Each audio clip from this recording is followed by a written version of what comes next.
Hello बच्चों, कैसे हैं आप सभी लोग। मैं सुनील कुमार स्वागत करता हूं आपके अपने चैनल क्रैकर जीएस एकेडमी में। बच्चों, अगर हम बात करें तो हम यहां पर इंडियन ज्योग्राफी की सीरीज कर रहे हैं, जिसके अंतर्गत जो हमारा टॉपिक चल रहा है वो है भारत की जलवायु। क्या टॉपिक चल रहा है? तो दोस्तों, भारत की जलवायु। हमारा जो टॉपिक चल रहा है वो है भारत की जलवायु। ठीक है, इसमें इस टॉपिक से रिलेटेड यानी इंग्लिश में अगर हम बात करें तो दोस्तों इंडियन क्लाइमेट। और एक चीज मैं बता दूं आपको कि इस क्लास मतलब इस टॉपिक से रिलेटेड ऑलरेडी हम लोग 7 क्लास कर चुके हैं। आज ये 8वीं क्लास है और इसमें हम लोग क्या पढ़ रहे थे लास्ट क्लास में? तो हम लोग पढ़ रहे थे मानसून का वितरण। हम लोग क्या पढ़ रहे थे? मानसून का वितरण। और हम लोग क्या क्या पढ़ चुके हैं तो मैं आपको एक बार बता दूं, क्विकली रिवीजन करा दूं। मैंने आपको बेसिक चीज़ें बताएंगी, क्लाइमेट में क्या क्या चीज़ें हमें पढ़नी चाहिए, मानसून क्या होता है, क्लाइमेट क्या होता है, ये सारी चीज़ें मैंने आपको बताई। इनमें डिफरेंस बताया, एटमॉस्फेरिक कंडीशन कौन कौन सी है, ये सारी चीज़ें मैंने पीछे आपको बताई। फिर मैंने आपको भारत की मानसून की उत्पत्ति से संबंधित जो सिद्धांत हैं, जो 3 सिद्धांत हैं, जिसमें मैंने आपको बताया हैली का तापीय सिद्धांत यानी थर्मल कॉन्सेप्ट ऑफ हैली पढ़ाया मैंने। फिर आपको मैंने फ्लोन का गतिशील सिद्धांत, जिसको डायनेमिक कॉन्सेप्ट ऑफ फ्लोन भी बोलते हैं, ये मैंने आपको पढ़ाया। थर्ड, मैंने आपको जेट स्ट्रीम थ्योरी पढ़ाई। तो मानसून की उत्पत्ति संबंधित पिछली क्लासेस में मैंने आपको सारी चीज़ें पढ़ाई। फिर मैंने उसको लिखा भी दिया था। और देन फिर मैंने लास्ट क्लास में कल मैंने आपको पढ़ाया है मानसून का वितरण। क्या पढ़ाया है कल मैंने? Distribution of monsoon. क्योंकि देखो, भारत में मानसून आ चुका है। जो हमने 3 सिद्धांत पढ़े थे वो क्या थे? वो मानसून की उत्पत्ति के लिए थे, यानी भारत में मानसून आ गया। अब भारत में मानसून तो आ गया, यानी वर्षा तो होने लगी, मगर वर्षा का वितरण कैसे होता है? वर्षा का वितरण क्या हमारे भारत में सभी जगह एक समान वर्षा होती? तो नहीं। उसका रीजन क्या क्या है? तो वो सारी चीजें मैंने कल मैंने शुरू किया था, यानी कल मैंने आपको वर्षा का वितरण समझाया था। ठीक है, तो इस वजह से ये इंपॉर्टेंट है, क्योंकि देखो अभी हम लोग सिद्धांत पढ़ कर आए और तुरंत हम लोग वर्षा का वितरण पढ़ेंगे तो हमको ज्यादा समझ में आएगा, तो हमारी कनेक्टिविटी बन पाएगी। इसी वजह से मैंने तुरंत क्या है, मानसून को वितरण का टॉपिक लेकर आया। ठीक है, तो हमने पहले मानसून की उत्पत्ति देखी। जो हम जानते हैं कि हमारे भारत में जो है दक्षिण पश्चिम मानसूनी पवनों से दोस्तों क्या होते हैं, मानसून आता है। ठीक है, और हमने फिर कल देखा था, फिर मैंने कल आपको बहुत डिटेल में आपको बताया था कि मानसून का वितरण पूरे भारत में किस तरीके का है। ठीक है, तो इस चीज को आप लोग ध्यान में रखेंगे, सारा कुछ क्लियर है। ठीक, और आज हम दोस्तों क्या करेंगे उसको थोड़ा सा भी मैं देखो, अब मैं मानसून का वितरण जो टॉपिक है जो हम लोग पढ़ रहे हैं, ठीक है बच्चों। तो बच्चे जो भी नए हैं उनको समझ में आ गया होगा कि हम लोग क्या पढ़ रहे हैं और आपका क्या क्या छूट गया है।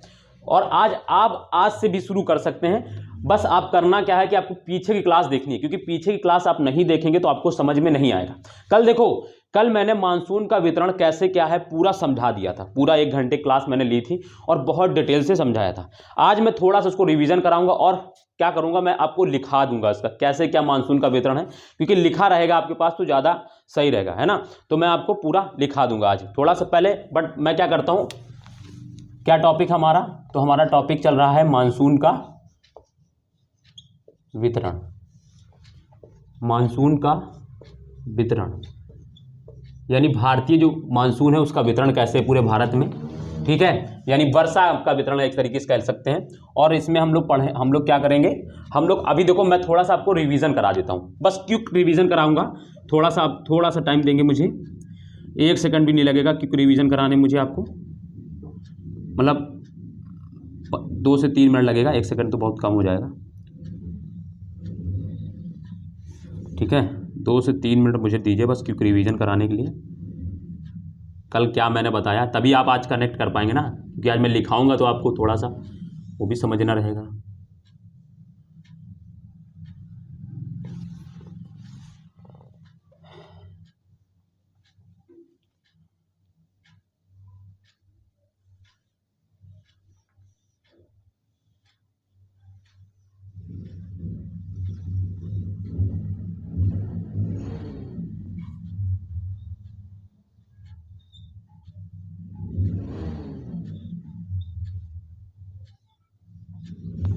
ठीक है दोस्तों, ये कुछ इस तरीके से हमारा भारत है। ठीक है, बस थोड़ा सा आप पेशेंस रखेंगे। और ये 23.5 डिग्री नॉर्थ है, हमारे बीच से गुजरती है। ठीक है, ये 23.5 डिग्री नॉर्थ हमारे भारत के मध्य से गुजरती है, 23.5 डिग्री नॉर्थ, इसको कर्क रेखा भी बोलते हैं। ठीक है, तो ये हमारा भारत है और इसमें क्या होता है, इस तरीके से हमारे भारत से क्या होती है 23.5 डिग्री नॉर्थ गुजरती है। और मैंने बताया कि हमारे भारत में जो मानसून आता है, कौन है यार, मर गया एकदम, ठीक है। और हमारे भारत में जो मानसून है वो किस वजह से आता है, तो मैंने आपको बताया था कि जब हमारे भारत में दक्षिण पश्चिम मानसूनी हवाएं आती हैं इस तरीके से हमारे भारत में, मैं रेड पेन से बना दे रहा हूँ इसको, रेड पेन से, तो इस तरीके से जो हमारे भारत में दक्षिण पश्चिम हवाएं आती हैं इस तरीके से, ठीक है, इस तरीके से जो हवाएं आती हैं उनके वजह से क्या होता है, हमारे भारत में क्या होता है, मानसून आता है, ठीक है। बट मैंने बताया था कि क्या होता है, यहाँ पर मैंने आपको फिजिकल ज्योग्राफी में पढ़ाया, यहाँ पर क्या होता है, पश्चिमी घाट होता है इस तरीके से, पूरा यहाँ तक पश्चिमी घाट होता है, और इधर जो होता है यहाँ से लेकर इस तरीके से पूर्वी घाट होता है, ठीक है, ये कुछ इस तरीके से पूर्वी घाट होता है, ठीक है। तो अब ये क्या होता है, हमारे भारत का जो प्रायद्वीपीय पठार, इसका शेप कोन की आकार का होने की वजह से, इसका जो दक्षिणी भाग है शेप जो है प्रायद्वीपीय पठार यानी कोन के आकार की वजह से होते क्या होता है, हवाओं जो ये दक्षिण पश्चिम मानसून है वो दो भागों में बढ़ जाता है। कैसे, एक अरब सागर से बहने वाली, क्योंकि ये अरब सागर है तो एक अरब सागरी ब्रांच हो जाती है, अरब सी या अरेबियन सी लिख लीजिए, ठीक है। और दूसरा बे ऑफ बंगाल, आप जानते हैं बे ऑफ बंगाल की खाड़ी है ना, बंगाल की खाड़ी। तो इस वजह से क्योंकि ये हवाएं दोस्तों क्या होती है, एक तो अरब सागर से होकर गुजरती हैं तो इसको अरेबियन ब्रांच बोल देते हैं दक्षिण पश्चिम मानसून, दूसरा बंगाली खाड़ी से होकर भारत में प्रवेश करती है तो इसको बंगाल की खाड़ी है ना, बंगाल की शाखा बोल देते हैं, बंगाल की शाखा बोल देते हैं, ठीक है। तो इस वजह से जब क्या होता है, दो भागों में ये बढ़ जाती है, ठीक, मैंने कल बताया था। फिर क्या होता है, ये जो अरेबियन ब्रांच है, अरेबियन ब्रांच में दोस्तों क्या होती है, अरेबियन ब्रांच भी दोस्तों फिर इसको अगेन तीन पार्ट में बांटते हैं। कौन कौन से तीन पार्ट में मैंने बताया था, तो देखो एक पहले क्या होती, ये जून के फर्स्ट वीक में मालाबार कोस्ट पर वर्षा कराती, तो इसको फर्स्ट ब्रांच बोलते हैं, अरेबियन सी की ये फर्स्ट ब्रांच होती है जो कहां पर वर्षा कराती है, मालाबार कोस्ट पे, ठीक है। इसको ये यहाँ पर इस जगह पर केरल के पास में मालाबार कोस्ट में वर्षा कराती। सेकंड ब्रांच जो होती है वो दोस्तों कोंकण तट यानी जो नर्मदा एवं तापी नदी है उसके सहारे उधर गुजर जाती है, और क्या होती है, ये क्या कराती है, कहां पर, नागपुर के इलाके में वर्षा कराती है लगभग 60 सेंटीमीटर तक। तो दूसरी ब्रांच कहां से गुजरती है, यहां से, देखो मैं बना दे रहा हूं, दूसरी ब्रांच जो है वो यहां से इस तरीके से गुजर अंदर जाती है, यहां से इस तरीके से या इस तरीके से निकलती है, ठीक है, इस तरीके से यहां निकलती है। थर्ड, ये सेकंड ब्रांच हो गई, देखो ये फर्स्ट ब्रांच है, कल मैंने लिखाया है पूरा डिटेल से, ठीक है। ये सेकंड ब्रांच है अरेबियन सी की, और थर्ड ब्रांच जो होती है यहां से, देखो यहां पे है दोस्तों अरावली पर्वत, आप जानते हैं मैंने पढ़ा चुका हूं, यहां पे अरावली पर्वत है, और यहां से यहां पर ये इस भाग को क्या बोलते हैं, काठियावाड़ का पठार, ये काठियावाड़ प्रायद्वीप बोलते हैं। ये थर्ड ब्रांच जो होती है वो इस तरीके से गुजरती है, यहां से ऐसे काठियावाड़ से होती है वो ऐसे गुजर जाती, सीधे इस तरीके से पैरेलल होकर इस तरीके से गुजर जाती है। और वो कहां वर्षा कराती है, तो ये जो उत्तराखंड का जो इलाका है, ये जो ये थोड़ा सा तिरछा बन गया है, ठीक है, ये थोड़ा सा तिरछा बना है हल्का सा, इसको देखेंगे, ठीक है। यहां पर इस तरीके से ये हमारा क्या है, इस तरीके से ये क्या है, अरावली पर्वत है, अरावली पर्वत के ये समानांतर इस तरीके से हवा गुजर जाती है, यहां पर ऐसे, और यहां पर ये कुमायूं हिमालय है, कुमायूं हिमालय, यहीं पर दोस्तों क्या करती है, ये कुमायूं हिमालय में खूब तेज वर्षा करा देती हैं, और इसी वर्षा के कारण यहाँ क्या बोलते हैं, खूब तेज जब वर्षा होती है तो इसको बोलते हैं बादल फट गया। और यहाँ पर क्या होता है, इसको बोलते हैं मानसून प्रस्फोटन। जून के फर्स्ट वीक में जब यहाँ पे बारिश होती है मालाबार की कोस्ट में, उसको मानसून प्रस्फोटन यानी मानसून बस्ट बोलते हैं। और जो उत्तराखंड के इलाके में जो ये अरेबियन सी की ये थर्ड ब्रांच है, ये फर्स्ट ब्रांच, ये सेकंड ब्रांच, और ये थर्ड ब्रांच होती है, ठीक है। ये जब भारत के अंदर प्रवेश करती है तो ये सीधे देखो, ये प्रायद्वीपीय पठार, ये अरावली पर्वत है, अरावली पर्वत ये इसके पैरेलल हो जाता है, इसी वजह से इसमें ना टकराकर सीधे निकल जाती है, कहां पर, हिमालय। अब यहां पर हिमालय आप जानते हैं, यहां पर हिमालय, तो हिमालय से ये टकराकर यहीं पे वर्षा करा देती, और यहां पर इतनी तेज वर्षा होती, बहुत ज्यादा वर्षा होती है, और ऐसा लगता है कि बादल फट गया, इसीलिए इसको बोलते हैं क्लाउड बस्ट बोलते हैं। इस यहां पर जो रेनफॉल होती है, रेनफॉल होती है, उससे क्या होता है, उसको बोलते हैं cloud burst, BURST, cloud burst हो जाता है ना, बादल का फटना बोलते हैं इससे, ठीक है। ये दोस्तों अब क्या है, ये अरेबियन सी का पूरा हो गया, ठीक है, अरेबियन सी। फिर इसके बाद दोस्तों ये देखो, ये क्या होती है, ये अब यहां से ये वाली हवाएं गुजरी इस तरीके से, तो ये यहां पर क्या होती है, ये बंगाल खाड़ी में इस तरीके से चल रही हैं, बंगाल खाड़ी में इस तरीके से चल रही हैं।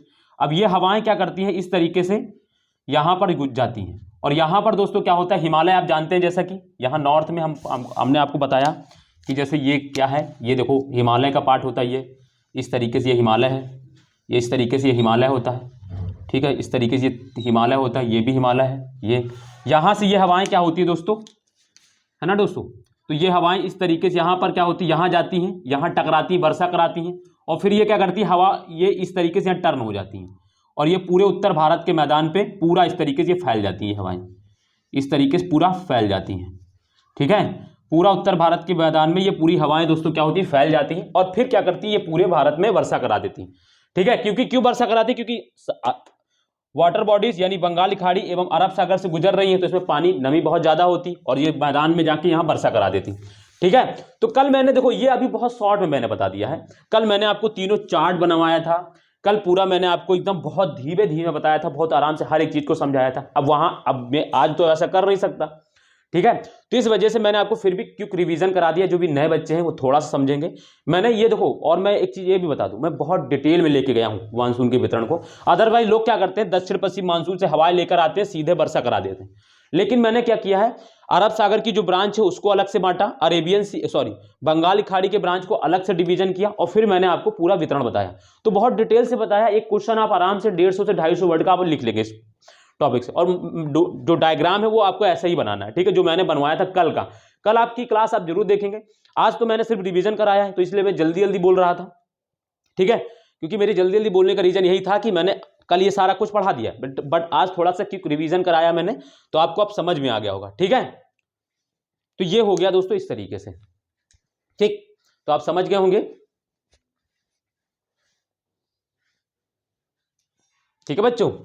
तो चलिए फिर अब हम लोग क्या करते हैं, इसको लिख लेते हैं। कल मैंने जो आपको पढ़ाया था वो आज मैं लिखा देता हूं, और आपको लिखा, ये सारा कुछ क्लियर दिख रहा है ना आपको, कोई दिक्कत तो है नहीं, हाँ। तो अब हम लोग क्या करते हैं, इसको थोड़ा सा लिख लेते हैं, क्योंकि लिखने वाला भी काम जरूरी है, आपके पास लिखा रहेगा, क्योंकि शब्द तो नहीं रहते भाई, मालूम है हमें, मगर शब्द नहीं मिलते, नए नए बच्चों को क्या होता है, बहुत दिक्कत होती है, किस चीज़ में दिक्कत होती है, तो आप उनको समझ में आ जाता है, लेकिन अभी उनको लिखना होता है तो उनको शब्द नहीं मिलते, तो मैं उनको शब्द दे दे रहा हूँ आप लिखने के लिए, ठीक है। तो आप डालेंगे मानसून का वितरण, और मानसून की वितरण हेडिंग है जो, ठीक है, आप जो आपने कल की क्लास अगर देखी होगी तो आपने ये सारा मैप कल वाला बनाया ही होगा। उसी के बाद जहां से आपको जगह बच रही है आप लिखना प्रारंभ करें, और जो नए बच्चे हैं मेरा उनसे विनम्र निवेदन है कि वो पीछे की क्लास इंडियन क्लाइमेट की जरूर देखें, बहुत इंपॉर्टेंट क्लास है, मैंने बहुत डिटेल में पढ़ाया। आप सोचिए आज 8वीं क्लास है, 7 क्लासेस ऑलरेडी हो चुकी, और अभी इसमें बहुत सारे टॉपिक बचे हैं, ठीक है। आप धीरे धीरे मेरे साथ पढ़ते रहिए, आपको सीधे समझ में क्या क्या बचा है, तो मैं ये देखो आपको बताता हूँ। ग्रीष्म ऋतु वाला, अभी भारत में जो ऋतुएं होती 4 ऋतु, वो पढ़ाना मुझे, ठीक है। फिर मुझे आपको पढ़ाना भारतीय जलवायु को प्रभावित करने वाले कारक। फिर मुझे आपको पढ़ाना है पश्चिमी विक्षोभ, इंडियन ओशियन डायपोल, है ना, इंडियन ओशियन डायपोल पढ़ाना है, अल नीनो ला नीनो पढ़ाना है, अभी बहुत कुछ पढ़ाना है, ठीक है। तो अभी आप लोग को अभी मेन जो अभी देखो ये सारी चीजें क्या है, अभी ये सब आपको आपका स्ट्रॉन्ग करती जा रही है, अभी फिर अल ले लो ला ली लो मैं आपको पढ़ाऊंगा, दिक्कत नहीं आएगी, ठीक है। तो ये सारी चीज़ें, अभी बहुत सारे टॉपिक इंडियन क्लाइमेट में बचे हुए हैं, पूरा मेंस कवर करके जाएंगे दोस्तों हम लोग, क्योंकि प्री कम मेंस है टॉपिक, तो इसमें जितने मेंस के भी टॉपिक वो भी किए जाएंगे, और प्री तो आपका हो ही जाएगा इससे, ठीक है। तो चलिए लिखिए, आप लिखना शुरू करेंगे। मानसून का वितरण लिख लिया होगा, और इसमें लिखेंगे भारत की 75% वर्षा, भारत की 75% वर्षा दक्षिण पश्चिमी मानसून पवनों द्वारा, दक्षिण पश्चिमी मानसून ऐसे लिखना, ठीक है, मैं भी लिख दे रहा हूं, दक्षिण पश्चिमी मानसून पवनों द्वारा, मानसून पवनों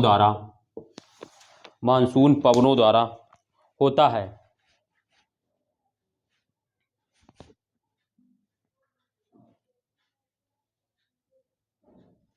पवनों द्वारा होती है। भारत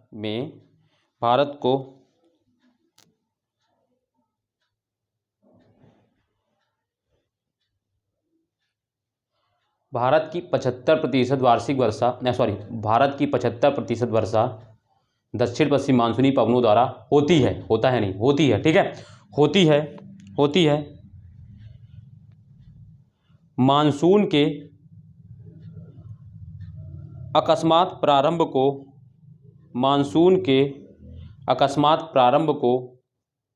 मानसून प्रस्फोट, मैंने बोला था मानसून के अकस्मात प्रारंभ को मानसून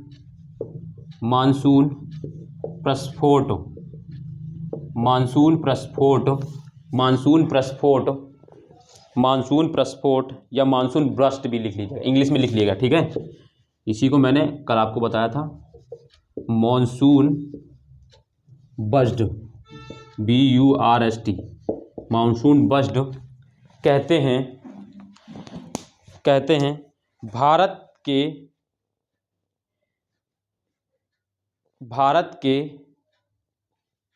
तटीय भागों में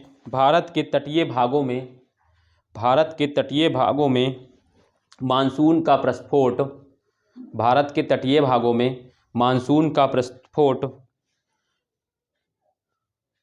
जून के प्रथम सप्ताह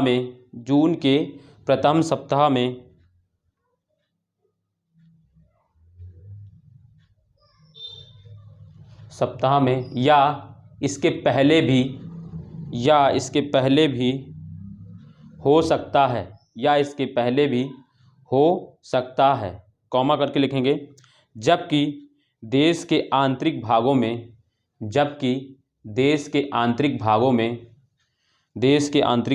में दक्षिण पश्चिम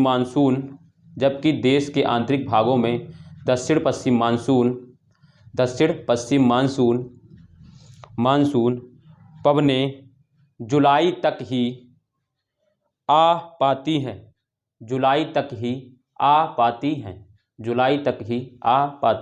ठीक है।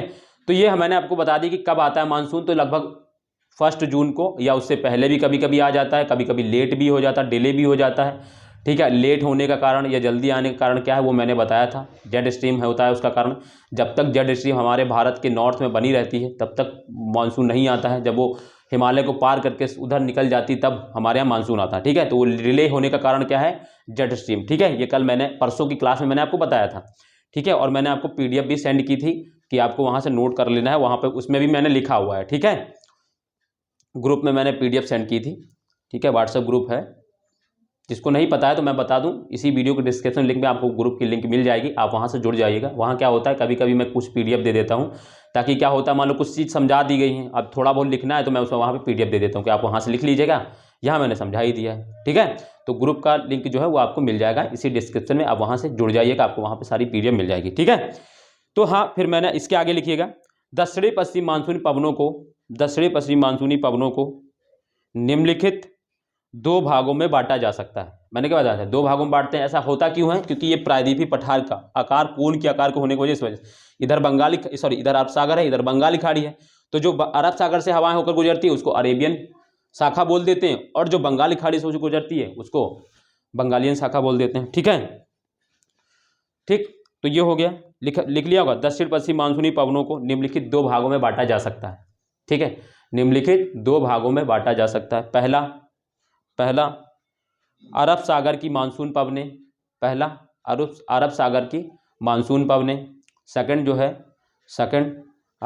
की मानसून पवनें, सेकंड बंगाल की खाड़ी की मानसून पवनें, दूसरी है बंगाल की खाड़ी की मानसून पवनें। पहले डालेंगे, अब पहली वाली हम लोग लिखना शुरू करेंगे अरब सागर, तो अरब सागर की मानसून पवनें लिखेंगे, हेडिंग डालेंगे अरब सागर की मानसून पवनें, हेडिंग डालेंगे अरब सागर की मानसून पवनें, और उसको लिखेंगे अरब सागर की मानसून की उत्पत्ति, अरब सागर मानसूनी पवनों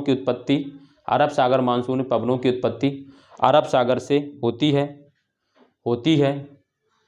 है जब ये भारत के तट पर पहुंचती है। अब यहाँ से हवा चली, लेकिन जब ये तट पर पहुंचती तो क्या मैंने बताया, ये 3 भागों में बढ़ जाती है। क्या, पहला यहाँ पहले मलबार तट पर होती है, दूसरा कोरोमंडल तट, और तीसरा काठियावाड़ तट, ठीक है। तो ये मैंने आपको बताया है, पहले ही बता चुका हूँ मैं, तो उसको लिखना है। मैंने क्या बताया कि जब ये भारत के तट पर पहुंचती है तो निम्नलिखित 3 शाखाओं में विभाजित हो जाती है। निम्नलिखित 3 शाखाओं में विभाजित हो जाती है। ठीक है, निम्नलिखित। कल देखो, कल वाली क्लास आप देखेंगे तो आपको बिल्कुल आश्चर्यचकित नहीं होगा कि मैं क्या बोल रहा हूँ क्या नहीं बोल रहा हूँ। और कल वाली क्लास नहीं देखी जिन्होंने, उनको दिक्कत हो सकती है, पता नहीं क्या पढ़ा रहे हैं। ठीक है, क्योंकि कल मैंने इसको समझाया है, कल मैंने इसको बाकायदा पूरी चीज़ें एकदम कायदे से समझाई है। ठीक है, इसके बाद मैं आज लिखा रहा हूँ। ठीक है, तो मैं सोच रहा हूँ आपको शब्द मिल जाए, आपको नोट्स आपको है, मेरे पास नोट्स है, मैं उसी को देख के बोल दे रहा हूँ आपको। ठीक है, मैंने खुद के बनाए हुए हैं। ठीक है, तो मैं सोच रहा हूँ आपको लिखा दें उसको। ठीक है, समझा मैंने कल दिया था एक एक चीज़ें। ठीक, तो लिख लें उसको। पहुँचती है तो निम्नलिखित शाखाओं में, निम्नलिखित 3 शाखाओं में विभाजित हो जाती है। तो पहली है ना, वो लिख लिया होगा। अब पहला देखो, पहले आपने डाला होगा 1 2 करके लिखा होगा 1 2। अब फिर ऐसे करके लिख ले, 1 ऐसे वाला बना ले, 2 ऐसे रोमन वाला लिखा ले। तो पहली शाखा जो इसकी कौन सी है, तो इसमें पहले में लिखेंगे, पहले में लिखेंगे पहली शाखा पश्चिमी तट से टकराकर, पहली शाखा पश्चिमी तट से टकराकर,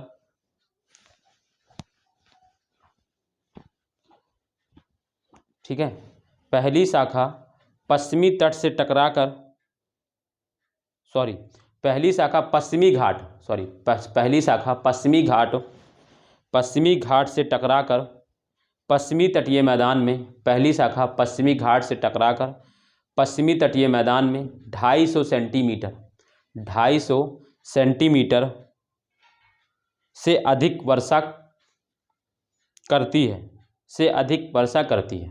ठीक है, मैं देखो, मैं बिना देख के भी बोल सकता हूँ, लेकिन मैं सोच रहा हूँ कि जो मैंने लिखा है एज इट इज़ वैसा आपको मिल जाए। अदरवाइज मैं ऐसा बोल सकता हूँ कि इसकी पहली शाखा कोरोमंडल तट पे आकर टकराती है, जिसकी वजह से पश्चिमी घाट में पहुँच, है ना, पश्चिमी घाट के, कोरोमंडल के पश्चिमी घाट के पास आके टकराती है, जिसकी वजह से पश्चिमी घाट में बहुत ज़्यादा वर्षा होती है, जो लगभग 250 से 300 सेंटीमीटर होती है।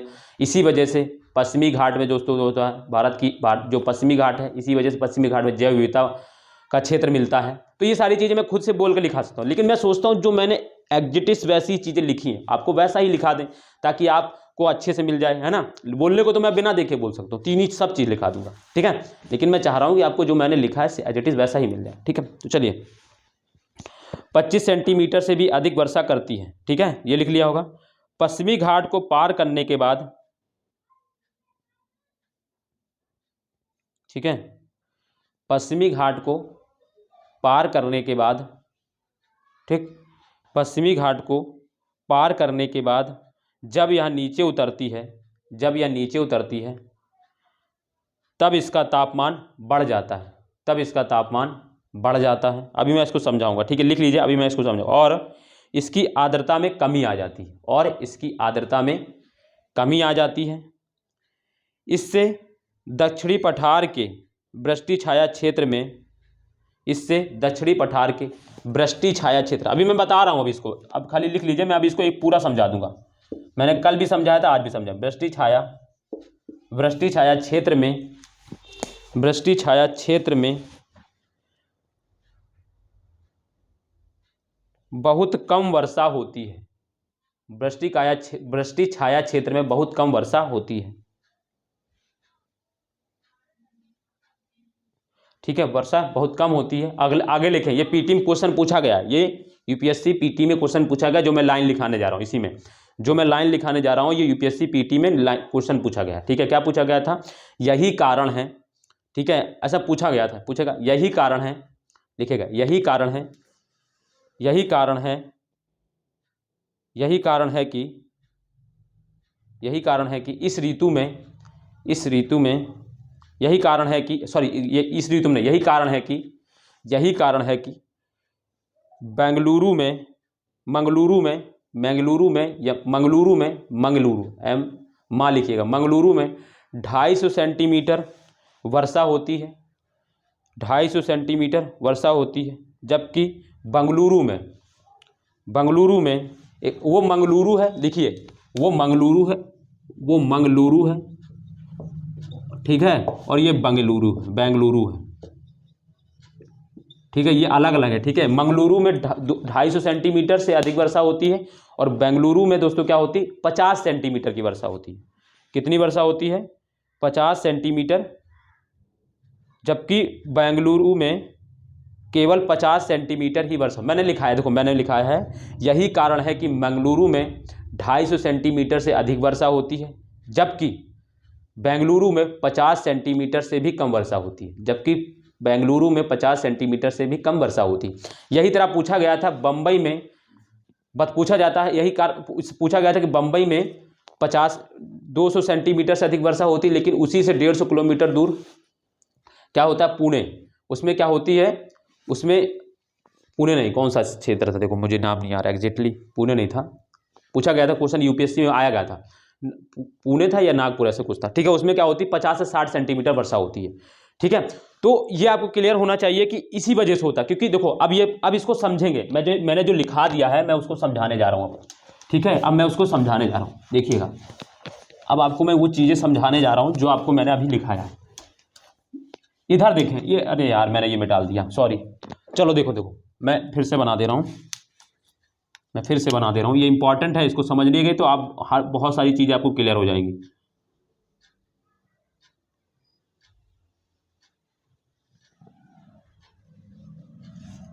जैसे ये मैंने बताया, ये पश्चिमी घाट है, ठीक है। रीज़न क्या होता है, रीज़न ये होता है दोस्तों कि हवाएं, जैसे मान लो हवाएं यहाँ से आई अंदर, पश्चिमी तट पर ये टकराई यहाँ पर इस तरीके से, अब ये जैसे ये टकराती यहाँ से, तो क्या होती है हवा, ये पश्चिमी घाट है, पश्चिमी घाट क्या होता है, ऊंचा होता है, किससे, पूर्वी घाट की तुलना, मैंने बताया था। और क्या होती है, हवाएं यहाँ आती है, अब यहाँ क्या होती है, हवा ऐसे टकराती इससे, और फिर क्या होती है, हवा पश्चिमी घाट के सहारे ऊपर चढ़ने लगती है, ऐसे ऊपर चढ़ती हैं। ऊपर चढ़ने के बाद क्या होता है दोस्तों, हवाएं क्या होती है, ऊपर ठंडी हो जाती है, क्योंकि देखो नीचे ठंडी है, ऊपर पहुंचते पहुंचते इनमें और नमी हो जाती है, और नमी होने के बाद क्या होता है, ये क्या करती, बारिश हो जाती, बारिश कराती। अब बारिश होने के बाद दोस्तों क्या हुई, हवा हल्की हो गई, हल्की होने के बाद हवा क्या होती, नीचे बढ़ती, मैंने बताया था, हल्की होने के बाद हवा क्या होगी, नीचे बैठेगी, नीचे क्या होगी, इस तट के सहारे ऐसे नीचे बैठेगी, इधर तापमान कम होता है, ज़्यादा होता है, तो यहाँ पर नीचे बैठ जाएगी। बैठने के बाद दोस्तों क्या होगी, यहाँ पर, अब यहाँ पर वैसे ही नमी कम बची, तो यहाँ पर बहुत कम वर्षा होती, जैसे कि देखो इधर देख लो, ये है, ठीक है, ये मान लो पश्चिमी घाट है, यहाँ से हवा ऐसे आई, यहाँ से आई, ऐसे टकराई, इससे टकराने के बाद क्या हुई, हवा इसके सहारे ऊपर उठी, ऊपर उठेंगी तो कंडेंसेशन होगा, हवा ठंडी हो जाएगी, और इसमें कंडेंसेशन होगा, कंडेंसेशन होने के बाद दोस्तों क्या बादल बना देगी, बादल बनाने के बाद ये बारिश करा देंगे, यहाँ इस तट पर बारिश हो जाएगी, बहुत झमाझम बारिश होगी, रंगारंग प्रोग्राम शुरू, झमाझम बारिश होगी, ठीक है। लेकिन इसी के दूसरे क्षेत्र में यहाँ पर क्या होगा, यहाँ पर नहीं, क्योंकि अब हवा यहाँ पर बारिश करा दी, अब इसके बाद हवा में नमी कम हो गई, नमी हवा इसके बाद यहाँ पे इधर की ओर प्रवेश करती है, और इधर क्या होती है, नीचे इसके सहारे नीचे उतरती है, अब इसमें नमी कम होती है, तो यहाँ पे बहुत कम वर्षा कराती है, ठीक है। इसीलिए इसको वृष्टि छाया क्षेत्र बोलते हैं, और इसको है ना, इसको वृष्टि छाया क्षेत्र बोलते हैं, इसको अतिवृष्टि क्षेत्र बोलते हैं, इसको अनावृष्टि क्षेत्र बोलते हैं, ठीक है ना। इसको विंडवर्ड क्षेत्र बोलते हैं और इसको लीवर्ड क्षेत्र बोलते हैं, ठीक है, इसको विंडवर्ड और इसको लीवर्ड इंग्लिश में, ठीक। तो ये कारण होता है, यहाँ हवा ऊपर आई, यहाँ पे टकराई, इसी वजह से पश्चिमी घाट में बहुत ज़्यादा वर्षा होती, और इसी वजह से यहाँ पे जैव विविधता का क्षेत्र भी मिलता है, ठीक है। इसमें कोई दिक्कत नहीं होगी, इसको मैंने कल भी पढ़ाया था और आज भी पढ़ाया, ठीक है। तो ये पहली शाखा आप समझ गए। सेकंड शाखा इसी की अरेबियन सी की लिखेंगे, उसके बारे में थोड़ा सा लिखेंगे। सेकंड शाखा, इसकी दूसरी शाखा, दूसरा नंबर डाल के, इसकी दूसरी शाखा, ठीक है, इसकी दूसरी शाखा नर्मदा तथा तापी की घाटियों से, वही कोंकण तट से होती हुई है ना, इसकी दूसरी शाखा नर्मदा तथा तापी घाटियों से होकर, ताप्ती नदी है ना, नर्मदा एवं तापी घाटियों से होकर भारत के मध्यवर्ती क्षेत्र में प्रवेश करती है, यहाँ से, ये देखो यहाँ से, ये मैंने आपको बता दूं, जैसे कि यहाँ पे क्या होती है, यहाँ पे नर्मदा नदी बहती है ऊपर, और इसके बाद यहाँ पे तापी नदी बहती है, और इनके सहारे दोस्तों क्या होता है, यहाँ से अरबियन सी की एक शाखा गुजरती है, ये वाली, और ये यहाँ से प्रवेश कर जाती है और मध्य भाग में चली जाती है, ठीक है। वही चीज़ें मैं लिखा रहा हूँ, तो इसको लिखेंगे। इसकी दूसरी शाखा नर्मदा तथा तापी नदी घाटियों से होकर भारत के मध्यवर्ती क्षेत्र में प्रवेश करती है। तट के निकट कोई है ना, प्रवेश कर गई। क्यों प्रवेश कर जाती हैं? क्योंकि तट के निकट कोई रुकावट नहीं। अब देखो ये पश्चिमी घाट यहीं तक है, क्योंकि नर्मदा नदी के दक्षिण से क्या होता है, पश्चिमी घाट की शुरुआत होती है। अब ये इसके पैरेलल घाटी है, तो ये इसके ऐसे निकल जाती है, यहाँ पे तट पर कोई रुकावट नहीं होती, तो ये सीधे अंदर चले। तो यही लिखाने जा रहा हूँ, तट पर तट के निकट कोई रुकावट, तट के निकट कोई रुकावट ना होने के कारण, तट के निकट कोई रुकावट ना होने के कारण यह दूर तक चली जाती है, यह दूर तक चली जाती है, अंदर तक चली जाती है, मध्य भारत, यह दूर तक चली जाती हैं और वर्षा करती हैं, और वर्षा करती हैं। नागपुर में लिखेंगे, नागपुर में इन पवनों से के द्वारा, नागपुर में इन पवनों के द्वारा 60 सेंटीमीटर वर्षा होती है, 60 सेंटीमीटर वर्षा होती है नागपुर में। ठीक है, नागपुर कहाँ है दोस्तों? महाराष्ट्र में ही है, नागपुर में। ठीक है, तो वर्षा होती है। ठीक, तो ये समझ में आ गया, ये भी कोई दिक्कत की बात नहीं इसमें समझ में। अब तीसरी शाखा लिखेंगे। इसकी तीसरी शाखा किसकी? अरेबियन सी की, है ना, उसी में लिखना है। इसकी तीसरी शाखा उत्तर पूर्वी दिशा में, वही ये तीसरी ये वाली शाखा, ये मैंने आपको बताया। अब मैं इसको थोड़ा सा मिटाल रहा हूँ। ये जैसे अरावली पर्वत बना है, ठीक है, और ये अरावली पर्वत से ये वाली शाखा ऐसे, इसके पैरेलल जो अरावली पर्वत के जो पैरेलल गई थी वो वाली शाखा, ठीक है, वो पढ़ाने जा रहा हूँ मैं। इसकी तीसरी शाखा उत्तर पूर्वी दिशा में अरावली पर्वत के समानांतर चलती हैं, अरावली पर्वत के समानांतर चलती, समानांतर ऐसे लिखिएगा, समानांतर चलती है अरावली पर्वत के। देखो ये अरावली पर्वत है, इसके समानांतर चल रही, इसके पैरेलल चल रही, इसके समानांतर चलती हैं, अरावली पर्वत के समानांतर चलती हैं। रास्ते में कोई रुकावट ना आने के कारण, अब ये इसके पैरेलल है तो कोई रुकावट कहाँ से आएगा, मैंने पहले बताया। रास्ते में कोई रुकावट ना आने के कारण या पूरे राजस्थान में वर्षा नहीं करती, इसीलिए राजस्थान का जो पूर्वी इलाका, पश्चिमी इलाका है, ये मरुस्थलीय है। इसका पूर्वी इलाका में दोस्तों मरुस्थलीय नहीं है, अर्ध शुष्क क्षेत्र है, यानी यहाँ पे क्या होता है, यहाँ पे फसल उगाई जाती है, यहाँ पर शुष्क एवं अर्ध शुष्क क्षेत्र पाया जाता है। क्यों? क्योंकि देखें यहाँ से बंगाली खाड़ी वाली ये शाखाएं जब आती हैं तो देखो यहाँ से टकराएंगी। अब ये अरावली का पश्चिमी भाग, पूर्वी, राजस्थान का पूर्वी भाग है, तो यहाँ पर ये वर्षा करा देती है। इसी वजह से ये वाला क्षेत्र जो है उपजाऊ है राजस्थान का, और पश्चिम वाले भाग पे रेगिस्तान है। ये मैं बहुत दिनों से पढ़ा रहा हूँ, जिस दिन, और बहुत बार बताया चुका हूँ बच्चों को, तो अब तक रट गए होंगे ये सारी चीज़ें। ठीक है, इससे कोई रुकावट ना आने के कारण या पूरे राजस्थान में वर्षा नहीं करती है। ठीक है, ठीक है, आगे चलकर यह हिमालय की पहाड़ियों में टकराकर पर्याप्त वर्षा करती है। ठीक है, आगे चलकर यह हिमालय की पहाड़ियों में टकराकर पर्याप्त वर्षा कराती है। ठीक है, वही कुमायूं के इलाके में, ये कुमायूं जो इलाके हैं, यहीं पर दोस्तों क्या होता है, क्लाउड बस्ट होता है। ठीक है, तो ये चीज़ लिख ली, थर्ड पार्ट जो है इसका, तीसरी शाखा भी लिख ली। ठीक, अब दूसरी इसकी जो ब्रांच वाली है, अब हम बंगाली खाड़ी लिखना शुरू करेंगे, ये वाला। तो इसमें दूसरा नंबर डालें बंगाली खाड़ी। ठीक है, आप डालें बंगाल की खाड़ी की मानसूनी पवनें, डालें बंगाली खाड़ी की मानसूनी पवनें, बंगाल की खाड़ी की मानसूनी पवनें हेडिंग डालेंगे। अब उसमें लिखेंगे बंगाल की खाड़ी की मानसूनी पवनें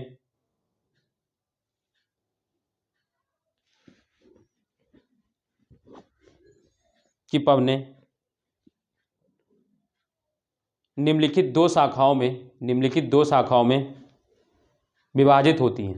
देखो दो शाखा, वैसे तो इसका एक ही शाखा है, मैंने आपको बताया है वो एक ही शाखा है, लेकिन दो भागों में इसमें मैंने लिखा दे रहा हूँ इसलिए, क्योंकि देखो इसकी एक शाखा जो होती है वो क्या होती है, वो बांग्लादेश से होती हुई क्या होती है, गारो, जो मेघालय के इलाके में जो पहाड़ियाँ, गारो खासी जयंतिया जो पहाड़ी, उसी में जाकर वो उसी में घुस जाती हैं और उसमें फंस जाती हैं और उससे बाहर नहीं निकलती। और दूसरी शाखा जो है वो हिमालय से टकराती है। इस वजह से दो डिवीजन हो गया है, अदरवाइज एक ही डिवीजन है, इसका कोई दिक्कत नहीं है। आप एक डिवीजन भी लिखेंगे तो कोई दिक्कत नहीं, बट थोड़ा सा क्या है, हम उसको अलग से लिख लेंगे तो इसी वजह से थोड़ा सा हमें क्या होगा, एक हमें बढ़त मिल जाएगी, क्योंकि हम क्या है, हम उसको अलग से कॉन्सेंट्रेट होकर पढ़ पाएंगे और इसको अलग से पढ़ पाएंगे। ठीक है, तो ठीक वही चीज़ मैं लिखा रहा हूँ। तो इसकी पहली शाखा जो है, इसको दो भागों में विभाजित होती है। पहली शाखा जो है इसकी लिखेंगे, इस पहला नंबर डालेंगे, उसमें लिखेंगे इसकी पहली शाखा गंगा के डेल्टा प्रदेश को पार करके, इसकी पहली शाखा गंगा के डेल्टा प्रदेश को पार करके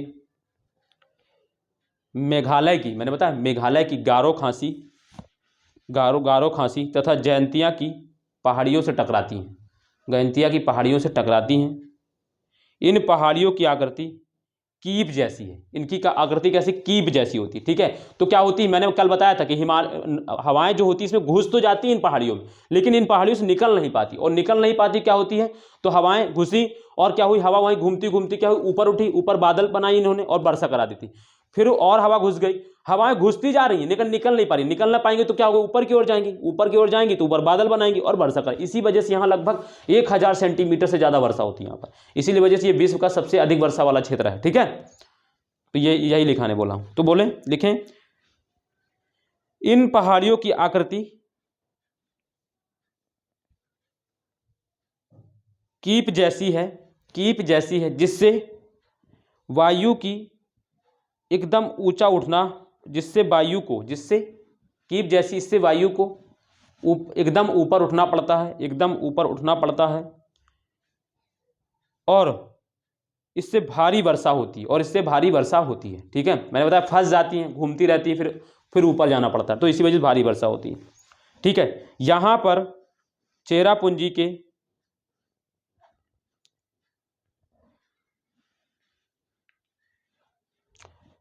यहाँ पर चेरापूंजी के 16 किलोमीटर पश्चिम में स्थित चेरापूंजी के 16 किलोमीटर पश्चिम में स्थित मानसिन राम एक स्थल है, मानसिन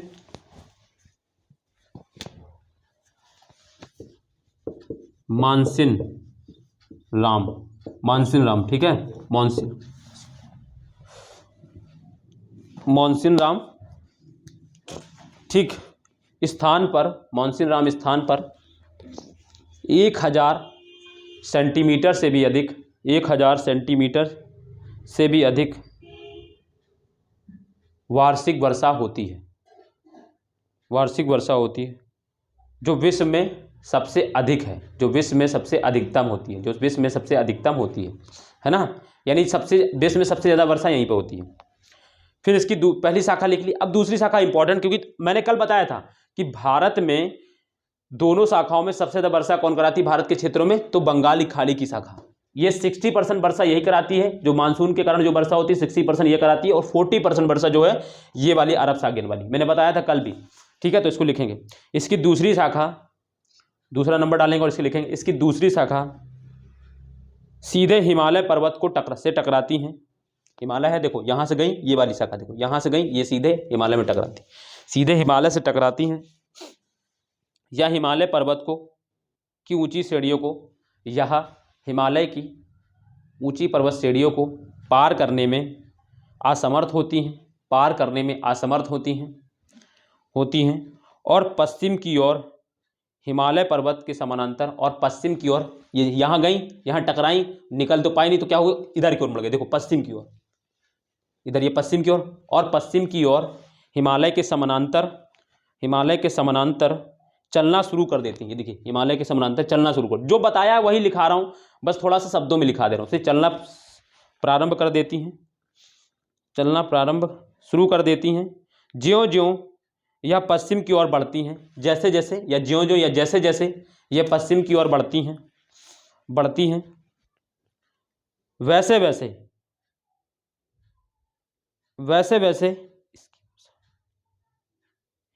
वैसे इनकी वर्षा करने की शक्ति कम हो जाती, क्योंकि यहाँ से, अब देखो यहाँ पहले वर्षा करें, मैंने कल बताया था, यहाँ पर आई, टकराई, तीव्र वर्षा कराई, फिर धीरे से इधर बढ़ी, फिर इधर पे यहाँ, तो मैंने बताया था जैसे भारत के इस पूर्वी प्रदेश में, भारत के उत्तर पूर्वी प्रदेश में लगभग 300 से 350 सेंटीमीटर वर्षा होती, पश्चिम बंगाल में आते आते 250 सेंटीमीटर वर्षा होती, फिर ये यूपी के ईस्टर्न वाले इलाके में, यानी पूर्वी इलाके में यूपी के, और बिहार का पश्चिमी इलाके में लगभग 150 सेंटीमीटर वर्षा होती है, फिर इधर पर लगभग आएंगे 100 सेंटीमीटर, फिर यहाँ पर आएंगे तो आपको देखने को मिलेगा क्या होता है, पंजाब हरियाणा वाले इलाके में आपको देखो 50 से 75 सेंटीमीटर वर्षा होती है, पूर्वी राजस्थान में भी आपको देखने को मिलेगा 50 सेंटीमीटर के आसपास वर्षा होती है, तो ये वर्षा की मात्रा कम होती है। इसलिए मैंने कल बताया था कि भारत के जैसे जैसे हम पूरब से पश्चिम की ओर जाते हैं, वर्षा की मात्रा कम होती जाती है, ये कल मैंने आपको बताया था, तो वही लिखा रहा हूँ, वर्षा कम होती आती है, इसके द्वारा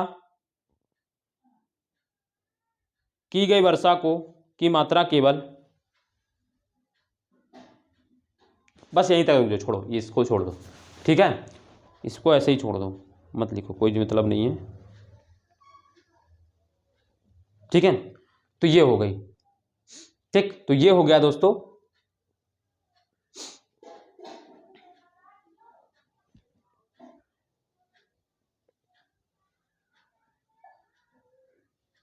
ठीक है, जैसे मैंने बता भी दिया, ये 350 सेंटीमीटर के आसपास, यहाँ पे लगभग 250 सेंटीमीटर के आसपास होती है, फिर इधर 150, 100, फिर एक 50 से 75 सेंटीमीटर वर्षा होती है। तो ये आपको आराम से पता है, कोई दिक्कत नहीं है। ठीक है, मानसून का वितरण इस तरीके से होता जाता है। तो ये दोस्तों हो गया मानसून का वितरण। इसको आपने कल समझ भी लिया था, आज लिख भी लिया शब्दों में, और आराम से आपका एक अच्छे से नोट्स तैयार हो गया। अब आराम से कभी भी आप रिवीजन करेंगे, कोई दिक्कत नहीं होगी। क्लास देखें और सिर्फ नोट्स को अपना देखो, मैंने जो पढ़ाया है, जो क्लाइमेट का टॉपिक है, ये आपको 2 बार पढ़ना पड़ेगा, क्योंकि थोड़ा सा आपको ये टॉपिक जो होता है थोड़ा क्रिटिकल होता है। ठीक है, ये इसको समझने के लिए थोड़ा सा आपको टाइम चाहिए होगा, टाइम देना पड़ेगा, क्योंकि ये टॉपिक्स ऐसे हैं जो देखो मैं आपको बता दूं, इंडियन ज्योग्राफी की सबसे टफेस्ट टॉपिक होते हैं। जैसे ये वाला टॉपिक है, इंडियन क्लाइमेट है, जैसे फिजिकल ज्योग्राफी का जो इंडियन पार्ट होता है, इंडियन का जो फिजिकल पार्ट होता है वो, ये सब टॉपिक्स, बाकी रिवर इतना टफ नहीं होता। ठीक है, भारत की भौतिक संरचना, ये सब इतना टफ नहीं होता, लेकिन जो फिजिकल पार्ट है, ठीक है ना, वो फिजिकल डिवीजन जो होते हैं, ठीक है, भौगोलिक संरचना जो होती है, वो सारी कुछ टफ पार्ट होते हैं, और क्लाइमेट, इसके बाद तो सारा कुछ टफ आसान होता है। ठीक है, तो इसी वजह से मैंने कल आपको कई बार मैं बोलता रहता हूँ कि आपको इन क्लासों को कम से कम 2 से 3 बार देखना है। 2 से 3 बार जब आप देखेंगे तो आपको कॉन्सेप्ट अपने आप क्लियर होने लगेंगे, आपको कोई दिक्कत नहीं होगी, बस आपको नोट्स को पढ़ना रहेगा। ठीक है, अपने नोट्स, मैं इसीलिए देखो मैं आपको बता दूं, आप कहीं भी पढ़ लीजिएगा जाके, आपको लोग आएंगे समझाएंगे, पीपीटी लेकर आएंगे तो वो सिर्फ बोलते जाएंगे, पीपीटी को रीड करते जाएंगे और पढ़ाते चले जाएंगे। ठीक है, आपको पीपीटी से नोट करना करिए, नहीं तो छोड़ दीजिए, कोई दिक्कत, उनको इतना मतलब नहीं होता। कि बहुत सारे लोग तो आएंगे सिर्फ समझाएंगे और लिखाएंगे नहीं, तो मैंने दोनों काम किया है। मैं पहले आपको समझाता हूँ एक क्लास में, फिर अगर टाइम बचता तो उसी क्लास में लिखा भी देता हूँ। अदरवाइज बड़े टॉपिक हैं ये, तो एक दिन मैं पढ़ाता हूँ, फिर दूसरे दिन मैं आपको लिखा देता हूँ, और जो अगर थोड़ा बहुत रहता है तो मैं आपसे कह देता हूँ व्हाट्सएप ग्रुप से आपको मैं PDF सेंड कर दूँगा, वहाँ से लिखना, ताकि आपका होल कवरेज हो जाए, आपको कहीं भटकना ना पड़े कुछ भी चीज़ के लिए। कोई भी टॉपिक ऐसा ना रह जाए कि यहाँ पे पढ़ा दिया सर ने तो लिखे कैसे, लिखने के लिए आप गूगल कर रहे हैं, बुक्स ढूंढ रहे हैं, किसी और का PDF ढूंढ रहे हैं, वो ना करना पड़े, वो मैं आपको खुद से प्रोवाइड करूँ। बस आपका काम यही है कि वीडियो को दोस्तों अगर अच्छी लगे वीडियो, तो वीडियो को लाइक करना है, कमेंट करना है वीडियो पर, और दोस्तों जिन्होंने अभी तक चैनल को सब्सक्राइब नहीं किया है वो चैनल को सब्सक्राइब भी कर लें, और वीडियो को दोस्तों शेयर करें, दूसरे तक पहुंचाएं क्लास को, ताकि पता चले और लोग भी इसमें जुड़ें। ठीक है, उनको भी लगे कि हाँ कि किस तरीके की क्लास यहाँ पे होती है, तो उनको भी थोड़ा सा बेनिफिट मिले। ठीक है, तो आपको ये काम करते रहना, बस इतना सपोर्ट मुझे करते रहिए कि वीडियो को दोस्तों शेयर करते रहिए। ठीक है, अपने दोस्तों हैं, अपने ग्रुप से, अपने घर में जितने भी फ़ोन हैं उनसे लाइक कमेंट एंड सब्सक्राइब कर दिया करें उन मोबाइल से। ठीक है, तो ये सारा काम आप खुद से करते रहें, बस थोड़ा सा इतना मुझे बस मेरे लिए करें। बाकी आप निश्चिंत हो जाएं ज्योग्राफी के लिए, आप बिल्कुल बेफिक्र होकर क्लास को ज्वाइन करें, और आपको कहीं नहीं जाना है, सिर्फ क्लास को देखें, जो मैं कह रहा हूँ वैसा जब मैं लिखा रहा हूँ आपको लिखते जाना है। हर एक क्वेश्चन आपको, प्रीवियस क्वेश्चन पेपर सारे मिल जाएंगे, आप भविष्य के आने वाले पेपर भी आपको सारे क्वेश्चन मिल जाएंगे। आपको ज्योग्राफी में कोई भी कहीं से भी आपको भटकना नहीं पड़ेगा किसी भी टॉपिक को लेकर, बस आप मुझ पर भरोसा करें। 3-4 दिन आप मेरी क्लास देख लेंगे, आपको फील होने लगेगा। एक दिन में आप किसी को जज नहीं कर पाएंगे एक क्लास में, लेकिन आप 3-4 दिन जिस दिन मेरे साथ जुड़ गए, आपको लगेगा हाँ क्लास बहुत अच्छी, सॉरी मुझे जाने की जरूरत नहीं। ठीक है, तो चलिए फिर आज हम लोग यहीं तक रखते हैं, और कल नए टॉपिक के साथ पढ़ेंगे दोस्तों, इसी में मतलब इसी का नया कुछ पढ़ेंगे क्लाइमेट में ही। ठीक है, अभी तो क्लाइमेट वाला ही टॉपिक चलेगा, इसके बाद कुछ इसमें कुछ नए कुछ सेशन है, जैसे अभी हम कल साथ आपको भारत की ऋतुएं पढ़ाएंगे। ठीक है, कल आपको हम भारत की ऋतुएं पढ़ाएंगे। ठीक है, तो कल हम लोग उस पर बात करेंगे। आज हमने लिखा दिया, मैंने सोचा लिखाने वाला काम कर दे, अदरवाइज मैं सोच तो रहा था कि आपको PDF दे दूं, लेकिन फिर मैंने सोचा नहीं, इसको लिखा देते हैं, क्योंकि इसमें कुछ समझाना भी रहेगा, तो आपको समझाते समय भी चलेंगे तो ज़्यादा सही रहेगा, इसलिए मैंने आपको मैप भी बना दिया था। ठीक है बच्चों, तो चलिए फिर आज हम लोग यहीं तक रखते हैं, बाकी कल मिलेंगे, तब तक के लिए अपना ध्यान रखिए। जुड़ने के लिए दोस्तों धन्यवाद, बाय, नमस्ते, जय हिंद।